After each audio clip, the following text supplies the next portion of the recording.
Desde a infância, somos ensinados que o trabalho em equipe é essencial para o sucesso. Na escola, a gente realiza projetos em grupos, participamos de debates, somos incentivados a compartilhar ideias em roda. E no ambiente corporativo, essa lógica é quase sempre a mesma.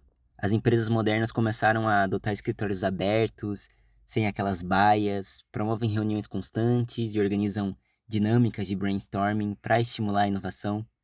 Tudo isso parece muito lindo na teo... Tudo isso parece muito lindo na teoria, mas será que a colaboração constante realmente favorece a criatividade?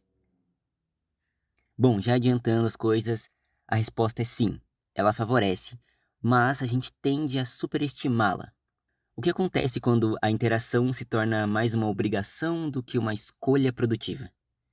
No livro Poder dos Quietos, da Susan Cain, a autora questiona essa suposição quando ela apresenta o conceito do novo pensamento de grupo, que defende que o trabalho coletivo é sempre mais produtivo e inovador que o individual. Esse modelo se tornou uma regra no mercado e na educação, levando muitas organizações a estruturarem seus processos de forma a maximizar a interação entre as pessoas. Porém, essa visão ignora um ponto essencial que eu quero trazer nesse vídeo aqui. A criatividade muitas vezes nasce do silêncio e da solidão. O excesso de colaboração pode, ironicamente, sufocar a inovação em vez de incentivar ela. A história nos conta isso. Um exemplo icônico é o do Steve Wozniak. Para quem não conhece, ele foi o cofundador da Apple e, apesar de, antes do seu sucesso, ele ter participado de grupos de entusiastas da tecnologia, ele mesmo reconheceu que o seu verdadeiro trabalho criativo aconteceu quando ele estava sozinho. No clube, ele trocava ideias e se inspirava nos outros, mas foi no isolamento do seu quarto que ele conseguiu desenvolver as inovações que revolucionaram a computação. Na sua autobiografia, inclusive, o Wozniak reflete que os inventores mais brilhantes geralmente são introspectivos e precisam de espaço para trabalhar sem interrupções. Não se engane, o isolamento não é necessariamente coisa dos gênios excêntricos, e sim de trabalhos e pessoas que precisam de mais foco. Se ele tivesse passado mais tempo debatendo do que realmente programando, talvez a história da Apple fosse diferente hoje. A ciência também reforça essa tese.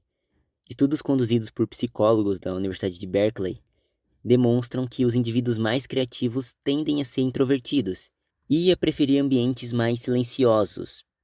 E isso se deve a diversos fatores, como a necessidade de tempo para reflexão e a menor chance de distrações mesmo. Quando pressionadas a colaborar constantemente, muitas pessoas sentem que a sua capacidade criativa é limitada pelo medo de julgamentos, ou assim como eu, pela dificuldade de se concentrar em um ambiente barulhento e competitivo. O brainstorming, por exemplo, é amplamente utilizado em empresas, como uma ferramenta para gerar novas ideias. Mas pesquisas mostram que essa prática frequentemente fracassa.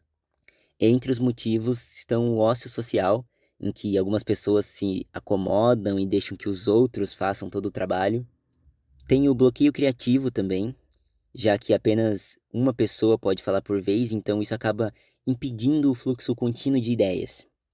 E a apreensão avaliativa, que é um receio de ser julgado pelos colegas ao expor as suas sugestões, fazendo com que muitas ideias nunca sejam nem verbalizadas. Como resultado, a suposta chuva de ideias se torna uma sequência de opiniões limitadas e repetitivas, onde apenas os mais extrovertidos dominam a discussão. Falando por mim, as únicas vezes que um brainstorming realmente funcionou comigo foi quando eu tive tempo para me preparar alguns dias antes, para reunir referências e ter o que compartilhar com as outras pessoas, e alguns dias depois, porque assim cada pessoa consegue sentar sozinha e reunir tudo que foi discutido com calma para refletir sobre aquilo. O mito da colaboração também se reflete no design dos escritórios modernos, por exemplo. Espaços abertos, sem divisórias, são vendidos como soluções para aumentar a interação entre os funcionários. Na realidade, as pesquisas indicam que esses ambientes aumentam os níveis de estresse entre as pessoas. Algumas empresas como a Reebok e a 37 Signals percebem que esse modelo não funciona e passam a incentivar cada vez mais períodos de trabalho solitário, permitindo que os colaboradores se concentrem sem distrações mais vezes por dia. Curiosamente, a internet é um dos melhores exemplos de colaboração eficiente, mas de forma assíncrona. Projetos como Wikipédia ou o sistema do Linux foram desenvolvidos por milhares de pessoas ao redor do mundo. Mas, diferentemente das reuniões presenciais, elas permitem que cada indivíduo, cada pessoa, contribua com o seu próprio ritmo, sem a pressão do contato imediato. Isso mostra que a colaboração pode ser produtiva quando permite espaço para reflexão individual e não exige interação contínua e forçada. Então, valorizar o trabalho solitário não significa necessariamente rejeitar a colaboração, mas reconhecer que há momentos em que a criatividade precisa de silêncio, introspecção e autonomia para florescer.